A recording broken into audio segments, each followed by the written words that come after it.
Live on Facebook. Hello, everyone. We are live! Hello, everyone. Welcome to Luke's Life Drawing with Luke Pearson. Luke, you want to give a little wave or show maybe top of your head situation? You don't have to do that. Might be weird. Might be uncomfortable for everyone watching. So once again, we're here with Luke Pearson. Thanks everybody for coming to the Hilda live drawing session with Luke, creator of the Hilda graphic novels, and also creator of Hilda the series, now streaming on Netflix. Very happy to have everyone here, and we just can't wait to hang out with Luke and do some sketches and ask some questions about the show. We're also here with executive producer Kurt Mueller. That is his hand. And he's going to be asking some questions to Luke while he sketches. And yeah, why don't we just hang out, talk to Luke, and get started. So go for it, Kurt.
So Luke, we're going to ask you to do the unenviable task of doing multiple things at the same time.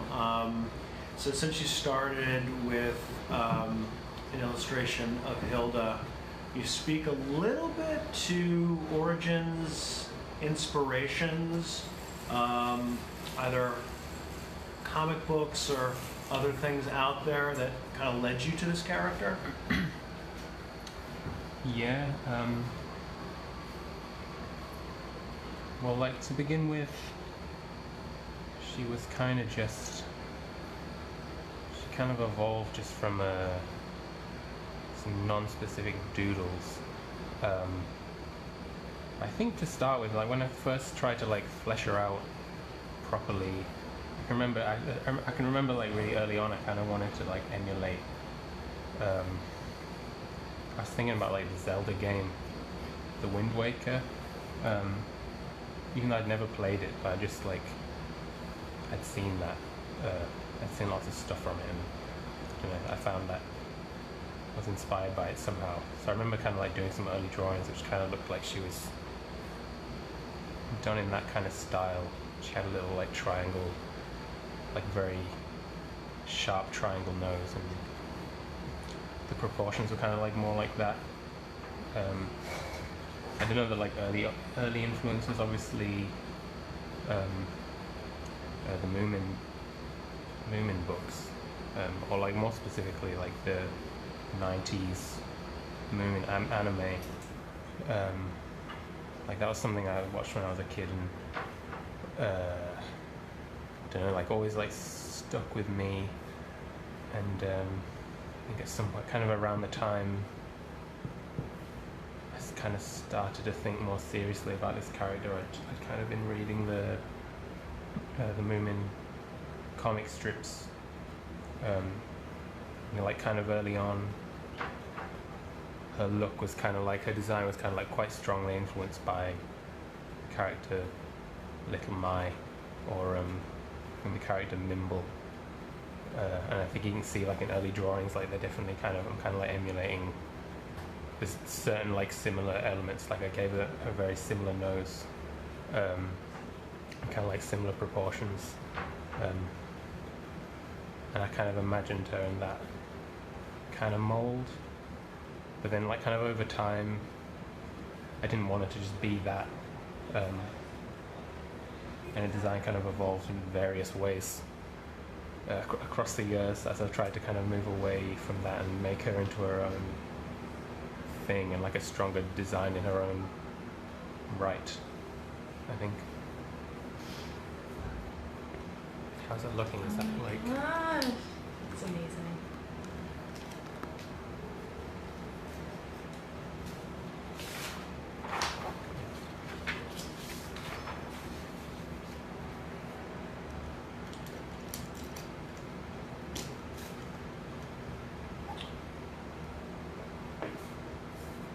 There's been some speculation about the species of critter that acts as Hilda's loyal companion. Twig is a deer fox. I'm just going to come out and say it. There's no shame in saying deer fox. there's no shame. Is it correct in assuming that Twig kind of was the second character that you came to, or did they, after you kind of, like at the very beginning, creating Hilda, were they a companion piece, or did you come to Twig secondarily? He was somewhat secondary, but even kind of early on, she always kind of had a companion. Like in the very first kind of like coloured drawing that I did of her, which I posted on Instagram not too long ago if you want to look at it. Like it's a very weird looking Hilda, but you can see it's the same character, but she has kind of she's kind of hanging out with a cat, big fat orange cat there. And then kind of like the second drawing I did where she kind of becomes a little closer to what she is now. She's hanging out with just like a black cat who she looks like something. She's kind of like a witch's cat kind of deal. So I think I knew from then on she was going to have, she was going to be coupled with something. And I can remember kind of like playing it in my sketchbooks from when I was figuring out the first comic. I was like trying out these hybrids. One of the first, I think like the first thing I actually went for was something called an owl cat. Where I just like stuck a beak on a cat. And I thought that was going to be it, but apparently I decided against that for some reason. I think it's pretty cool, to be honest, and maybe he can come back in some form, he can be recycled.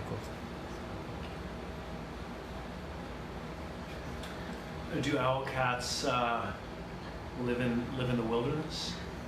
I imagine they do, yeah. It's something for her to discover at some point.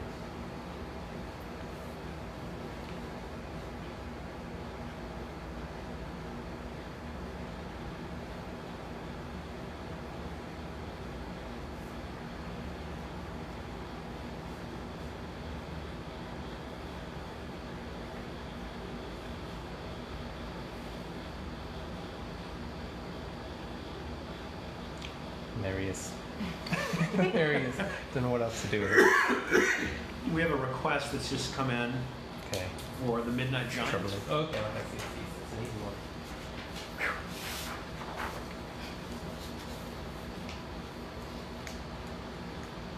Midnight Giant's nice because he's just a big,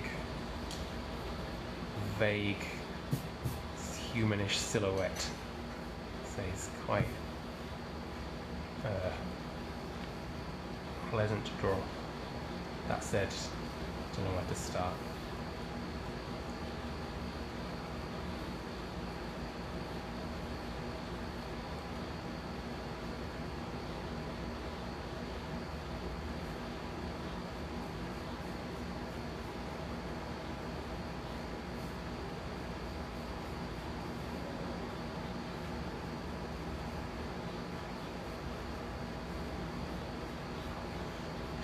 this is not a good this is not a good drawing of the Midnight Giant. I mean, this could be alright. I'm gonna say this isn't the Midnight Giant. It's, or maybe it is.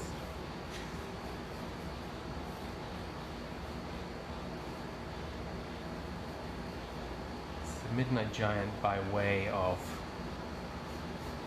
Chewbacca.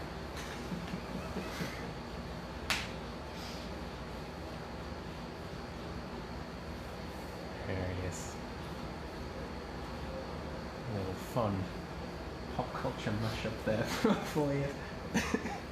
Now, do you suppose this Chewbacca giant has someone who has been waiting for him for millennia?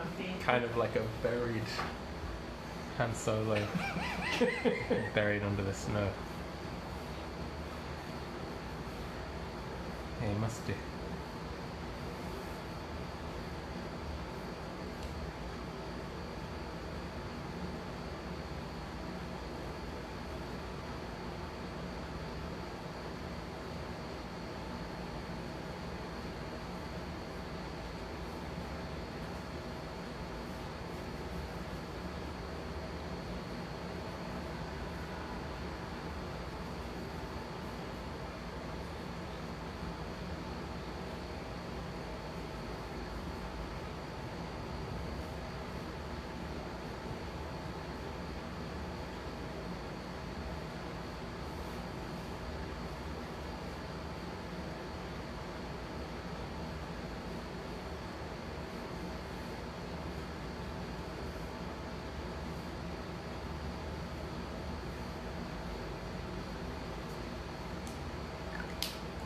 Right, there he is, in some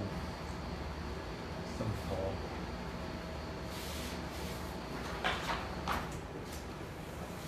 Hopefully you made it into the shot.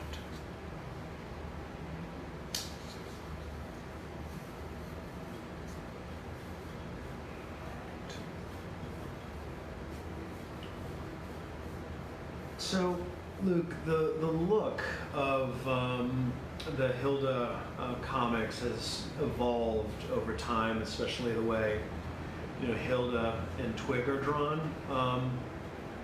Into the animated television series. What motivated the evolution? Well, it's kind of partly just it's partly down to my actual skills at the time, and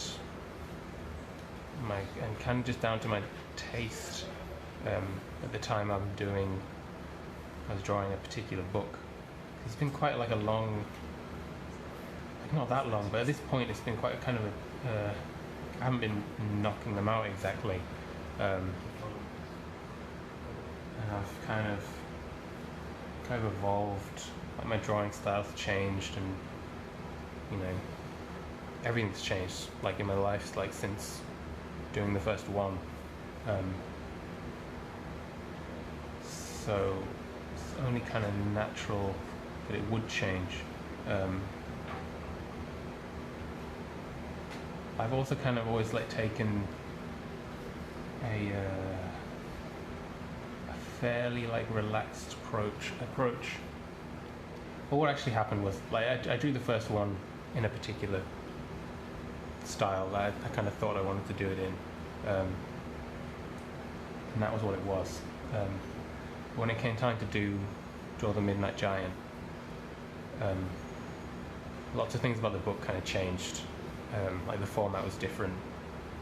At that point, I kind of knew I was going to be drawing it as a series rather than a one-off, which is what the original one, Hilda and the Troll, was supposed to be. So I kind of at that point took a few chances to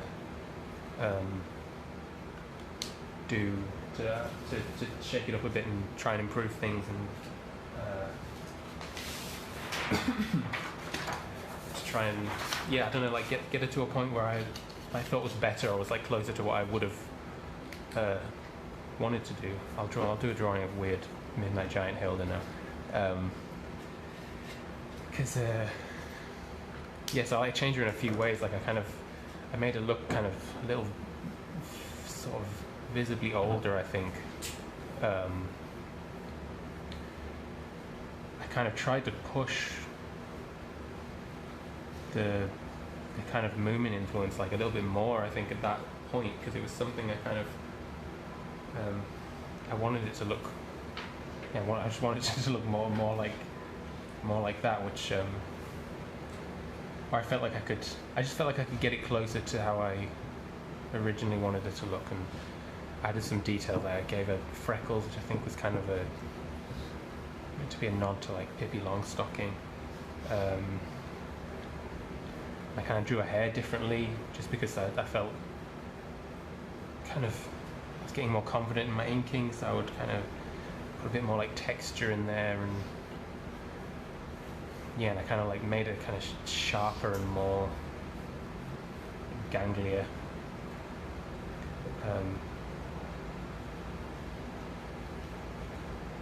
So there's a few things I did like that. But then when it came to doing the book after that, I kind of immediately decided to like undo just about every single design choice I made in that book, because I suddenly felt like, I don't know, I just saw it in a different light suddenly. I felt like it looked, something about her face was like I was trying too hard to do a kind of a Tove Jansson impression, or I wanted to kind of make her more like a little softer again. Like I found when I was drawing Midnight Giant, I was coming up against some sort of like drawing some like challenges, drawing her from certain angles. Like I didn't know how to draw her hair from certain angles. I'd always just draw it vaguely blowing in the same direction, because it was kind of all I could. It's all I could really figure out how to do, which I still do, and I don't think there's anything wrong with that. I can't remember if it was when I can't remember if at that point I started doing, or I did some storyboards for Adventure Time, or if it's just the way my kind of drawing was going at that point. Basically just like really simplified her design down, but at the same time tried to make her like make more sense in a 3D space. Like I wanted her to be more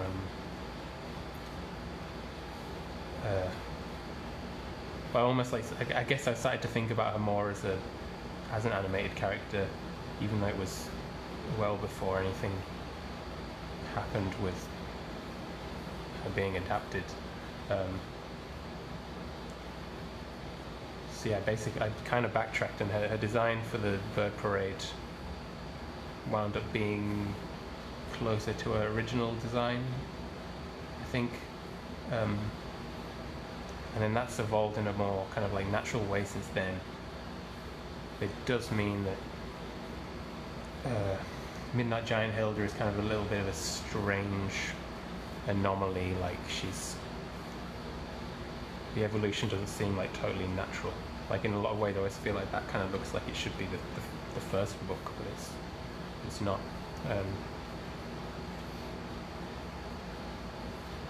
But I think it just about holds together. But I feel like I was lucky in striking upon like it was partly a conscious thing. But I think her design kind of luckily lends itself quite well to being drawn in different styles and her being easily recognizable, just because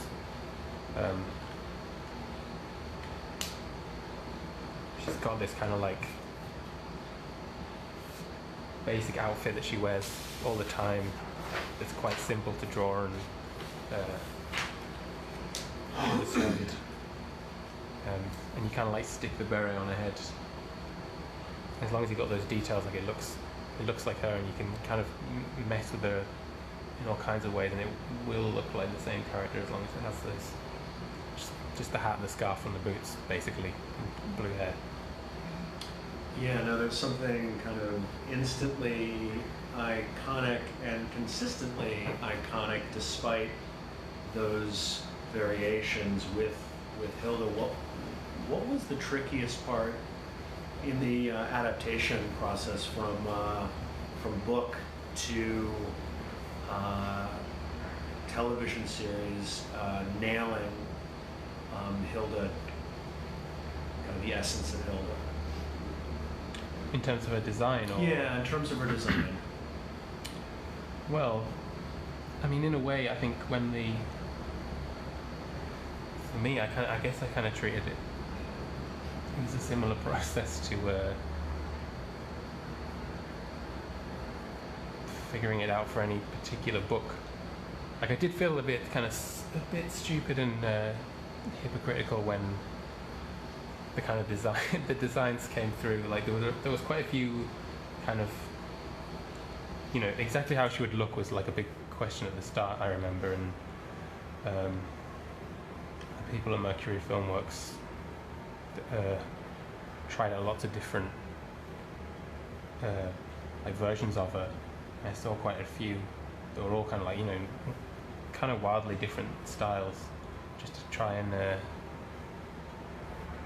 see how much it could be pushed, or what, or whether it should be, or what.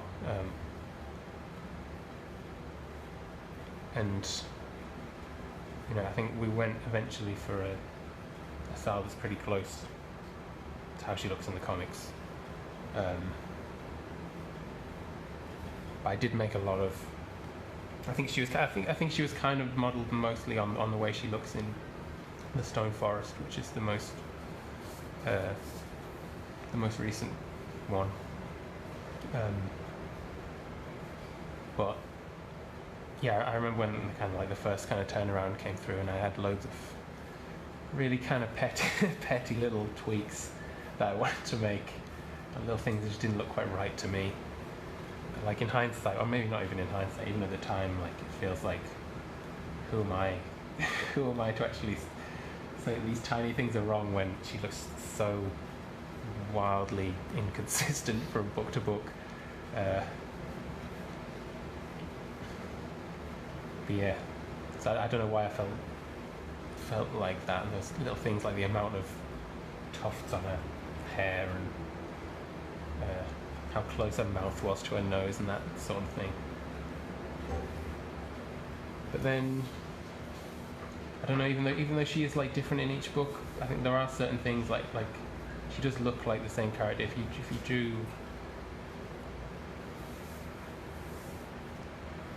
there are, I don't know, some things just don't feel right. Feel vague, hard to define reasons, I guess.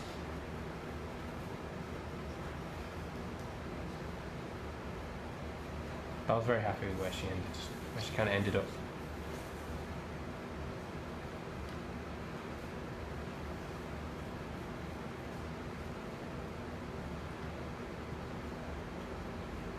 So, what's with Hilda's beret? Sometimes it's floating. Does it have the same power as the Woodman's head?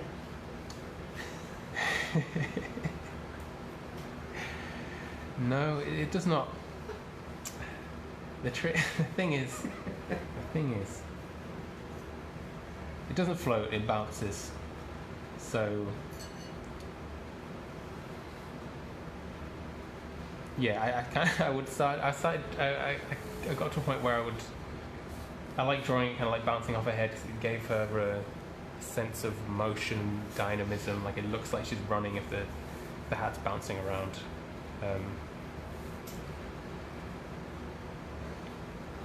But then it did get to a point. Well, it's actually twofold. The other reason, the bad reason, is that I found it really hard to figure out how to draw it from certain angles, basically. Like, if it wasn't on the back of her head like this, I didn't know where to put it. Like, so it would kind of like it's kind of like a little like an angle on her head. I'll do an example.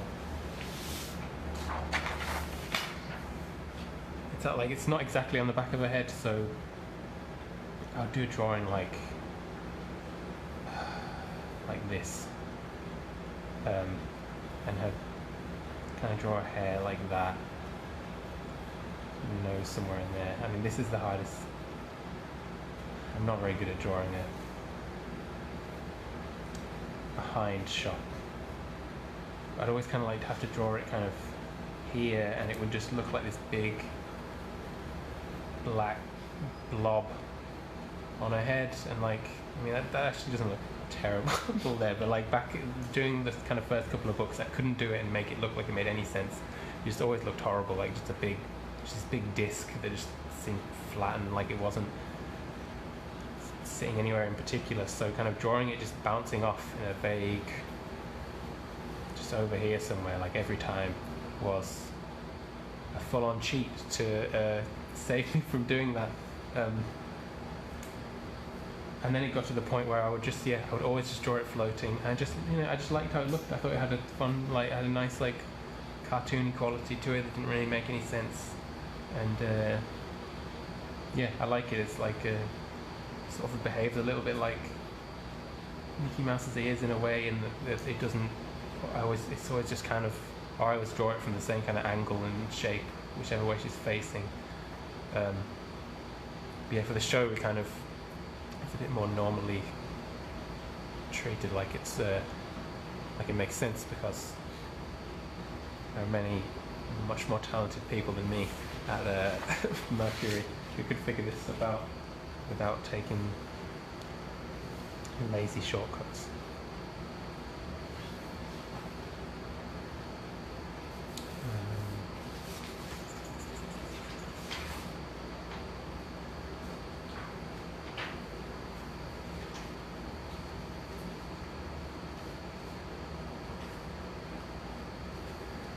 I was just about to bring up the walking, talking enigma that is the Woodman.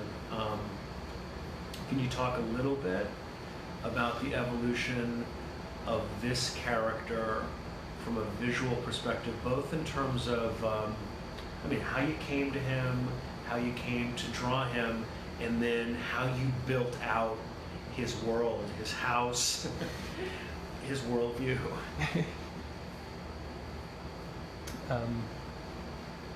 He kind of came about.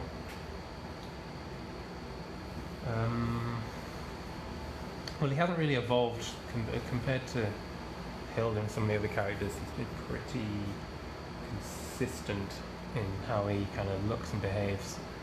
I think his eyes kind of got a bit bigger. That's about it.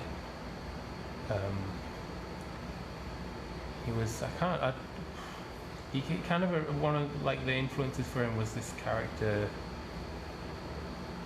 from the Jan Schwankmeyer film Little Otik, which is about a couple who are struggling to have a baby, and the wife finds a log shaped a bit like a baby, and then they raise it, and it looks a bit like the Woodman. And they I won't spoil the film, but it doesn't end very well for their family. Yeah, you should watch that. So that's his look, kind of like came from there, and I don't know what to draw. I'll draw a trot. Yeah, I just like the idea of him. Well, actually, no, okay. Now I remember. That's where his look came. The actual idea for the Woodman came directly from this folk tale from a book called Scandinavian Folk Tales, which was like the copy. Like it's a collection from 19th century And it has kind of all these kind of quite dryly told, like strange folk stories that were all kind of like collected. I think they were all kind of like direct. Kind of the guy who put together the book was kind of picking up these stories from the countryside and just transcribing them. And there was like a really short story in there. It's about 2 paragraphs long. Just was called The Woodman, and it was about about this character who basically just comes into people's houses, and he brings wood. He brings wood for the fire, and then just lies down in front of the fire. And that's it. He's allowed to come in if he brings the wood, which is that's where he came from. So he's kind of a version of that. Except the guy in that story was not made of wood. He's actually like he's described as being really tall and long, and has like these giant legs. So he's kind of a different description, but that was where like the idea of how the woodman would behave and where he gets his name from. But the way he actually looked came from like a drawing I did previously, like a kind of a year before I did the book. It was in one of the No-Brow anthologies. There's just like a 2-page spread where I drew the wooden man. He's like skewering some little people on a stick. You can find him online somewhere. The Woodman's never done that since. He's not beyond it.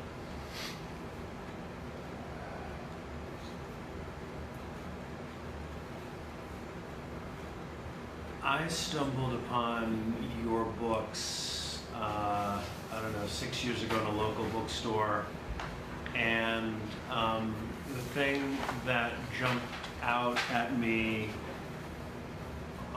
maybe even like more than Hilda herself, was this kind of singular approach to color, across every aspect of the books and into the show, and a real kind of religious commitment to a muted palette. Can you, while simultaneously drawing these cute little vitra, kind of speak to that? Yeah, I can try.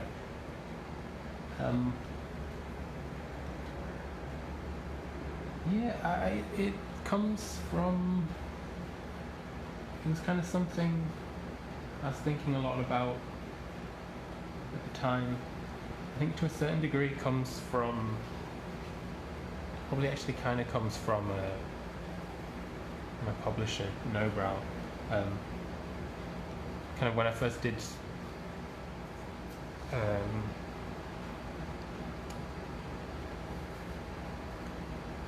when I was thinking about doing the first book, we were talking about doing it in, like, their whole thing to start with, and still to an extent was kind of using these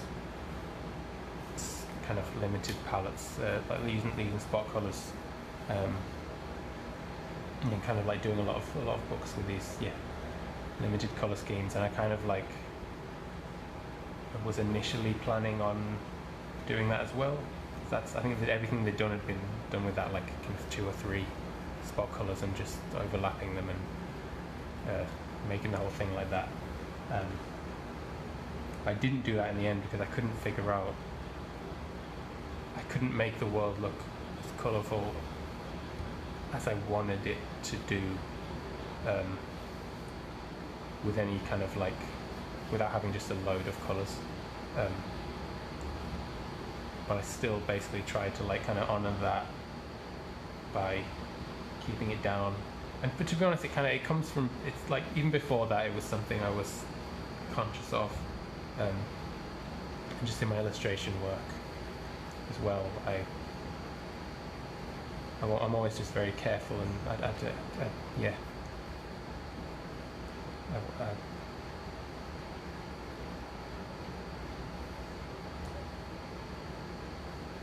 Yeah, I don't really know what to say about it. It's just something I think about, and yeah.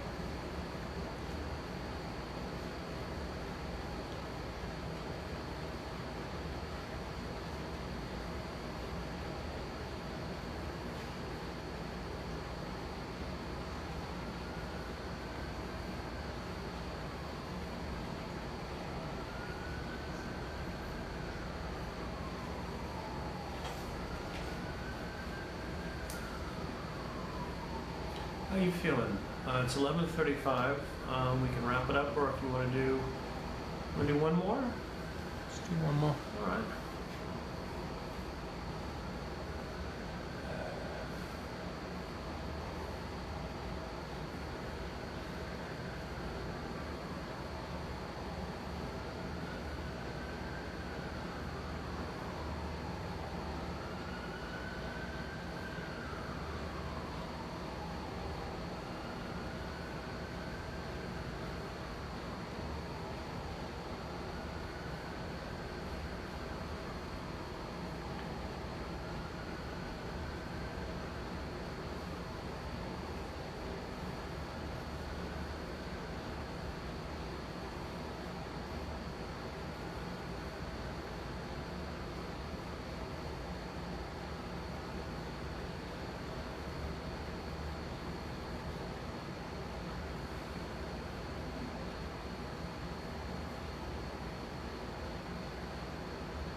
I'm giving everyone such a sad face.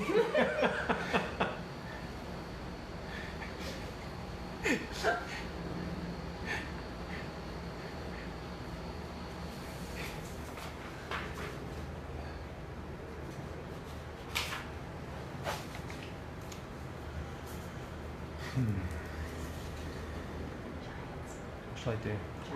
Giants. Giants or Birthright, Raven, you on Midnight Giants? Giants, just giant. Oh, any giant. Any giant. Any giant.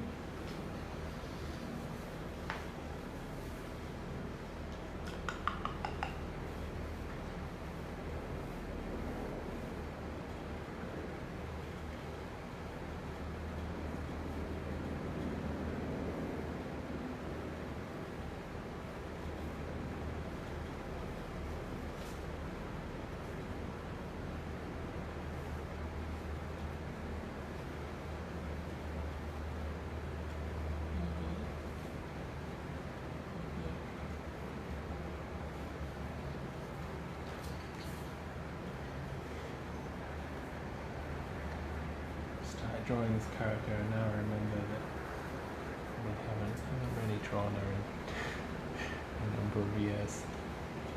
So don't know where it's going. I'm curious with any of the characters, but with these two characters in particular, as you're drawing and writing them, do you hear voices in your head for them? And what was that process like in terms of casting and recording for the television series? Certain characters, it's quite strange. Like, it wasn't something I'd really thought about. I definitely didn't think about it while I'm drawing the comics. For some reason, it just never sort of mentally went through the process of actually saying the words in my head or anything. So like when it came to it, like actually having to think about what do they sound like, It's quite weird because like some of them I kind of knew just instinctively what they sounded like. I just, even though I hadn't thought about it, I did know. Whereas other ones I didn't have a clue. One of those being Hilda, I guess, like strangely didn't know what she should sound like. I just kind of knew what she shouldn't sound like, which is not entirely helpful when it came to casting. When we got Bella's audition, I felt pretty like instinctively that was the one. I recall things being a little stressful, not being sure we were going to find one that would meet my high standards. But people like stuff like the Raven for some reason, like a kind of the voice we ended up with was kind of what I had in mind on some level, even though I hadn't thought about it. And characters like Alpha and the Giants, like they just felt right from the off, you know.